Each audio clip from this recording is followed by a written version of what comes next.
Hello students, my name is Guy Lemunyan. The purpose of this video is to help you use the APA format in your nursing school papers. The APA format is the most common manuscript style for social sciences, and schools of nursing has generally adopted the APA format. Physicians, on the other hand, use AMA, American Medical Association format. The APA is a graduate level writing style, is a higher level of writing than Chicago or MLA that you may have been familiar with. The PowerPoint for this talk comes from OWL, the Purdue Online Writing Lab, which is another good reference in addition to your APA manual number 7. The new manual, APA 7, now divides professional papers and student papers. So we're just going to concentrate on student papers. The big difference is in the way the title page is constructed and the absence of the running head. There are no abstracts in student papers.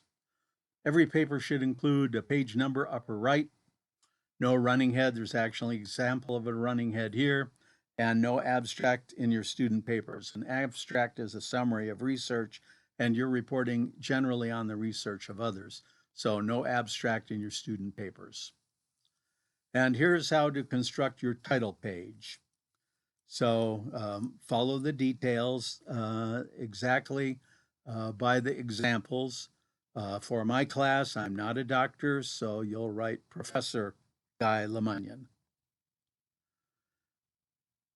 In your literature review, you're searching before you're writing your articles. Don't forget citation chaining. That is using the links provided from one article to another. And you may end up with references over 5 years old. If you're going to do that, for instance, Florence Nightingale wrote a long time before that, but if you cited Florence Nightingale, that would be fine, but please tell me that you're using that as a primary source or a foundational reference. Don't forget to look at full text search engines like Ovid. Just citing an abstract is not professional, so I may be checking. Another UCLA researcher I met actually said his primary research engine is Google Scholar. Secondary sources are citing the works of another author in the second author's publication. So, example is your nursing diagnosis handbook, the thick one by Ackley. Many of the care plans there are actually from other authors. So the way you cite it is shown here at the bottom. So you would say the example number 1, if Rabid had written a care plan and Ackley used it, you'd say Rabid 1982, is cited in Ackley 2020. And there's another example if you don't know the publication year. So now you're ready to write. The first thing to do is to print out for your reference a sample student paper. This is in your APA manual. You can just get it out to page 61 through 67 or print one out, maybe easier that way so you don't have to be flipping through the books. Keep this sample paper by your computer and laptop the whole time you're writing. I've given you a link which probably won't be active on the APA website where you can download one. They're also available on OWL, but a little different format. What you're going to find on your student paper is everything you need to know to write your student paper. Here you'll see at the top how to write your title page. And for the next couple of slides, you're going to see how the body of the paper, the text goes with examples for everything. For instance, on the left toward the bottom, it shows how to cite a group author or a parenthetical citation of a work with 2 authors. I suggest you avoid these complicated citations. And how to title your pages and how to deal with repeat citations when you're citing something that's previously been cited. All of these also refer to the section in your APA manual where you can find details. In my use, this has provided pretty much answers to all the questions I have. When I score your papers, I have this out. And when I do writing, I take this out if I'm going to write in that format. Now on to referencing, another confusing, different style. So you're given a sample of several reference types. APA style uses what I call outdenting rather than indenting. The first line, where generally the author is outdented to the left, and then the rest of it is indented. You'll have to fool around with your word processor a little bit to get this right. So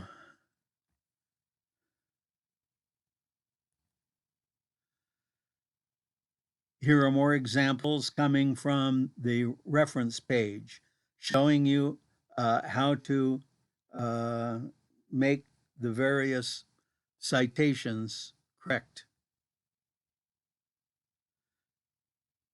All of the common types are available here, including how to cite websites and other materials downloaded from the internet. When writing, your APA format is in double spaced, typed, 10 to 12 font, Times New Roman I like, and should be on regular size paper. If you're turning it in electronically, I prefer you send a Word version rather than a PDF because I may want to make comments and send back to you. Also, you will need to be a little familiar with the heading system that's demonstrated in your student paper. Here it is in a different format. Caution, do not use sentence fragments in APA style. The mistake made by nursing students is they are writing a paper and they start using a charting style method because that's professional, right? No. For this written work, we want complete sentences. So rather than saying patient is this or that, please say the patient, make complete sentences with subjects and verbs capitalized, and it should make sense in English. Abbreviations are limited in APA style. You can use the abbreviations commonly found in the dictionary. For my purpose, I would like you to use no abbreviations for my papers.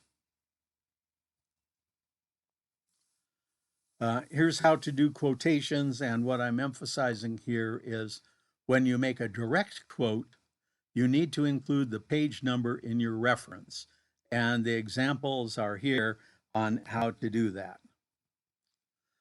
If you're going to include tables and graphics, probably only if required by your assignment, you'll need to use your APA Manual 7. Here's a couple of examples. Now, when you're done, proofreading is very important. You will find people submitting papers for publication will ask colleagues to proofread these colleagues. That's the first step of peer review. Your first step of peer review, your best method, is to find a nurse who understands the APA format to proofread and give you feedback. Otherwise, you can ask other students in your class to proofread the papers. If you do not have time or available proofreading, here is my strong suggestion. Read the paper to yourself out loud. You will catch grammar errors. Reading out loud engages different brain areas than eyeball to frontal lobe. Ask yourself, does this sound professional? Often people will write in a personal style, but this is professional writing that we're engaging now. And several examples are available, in the text and online. Or do the doctors talk like that? Another hint, always use your grammar and spelling checkers, because I will. The references in this video came primarily from the Purdue OWL website. Some also came from the APA website. When you visit these, you can search for sample student paper for what I've been talking about. The full PowerPoint for this presentation is also available on the OWL website. Thank you for listening, and I hope this is helpful.